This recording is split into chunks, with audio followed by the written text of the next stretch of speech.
अकोला महानगरपालिकेची 93 लाख रुपयांची थकबाकी जलसंपदाच्या नोंदीत दर्शवण्यात आली आहे।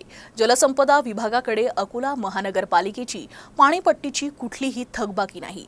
ही थकबाकी रक्कम जुन्या काळातील थकबाकीवर व्याज आणि दंडाची रक्कम आहे। त्यामुळे ही रक्कम माफ करण्याचा प्रस्ताव पाठवण्यात आला आहे।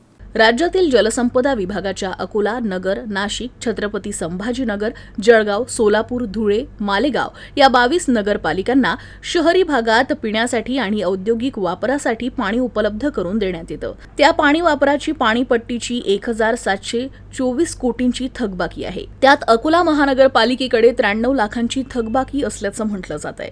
राज्यातील कोकण, विदर्भ, तापी, कृष्णा खोरे आणि मराठवाडा अशा विविध पाटबंधारे विकास मंडळाच्या जलाशयांमधून महानगरपालिकांना येणाऱ्या पाण्याच्या पाणीपट्टीची मोठी रक्कम वर्षानुवर्षे थकीत आहे। जलसंपदा विभागाच्या दफ्तरी अकोला महानगरपालिकेकडे 93 लाखांची पाणीपट्टी दर्शविली आहे।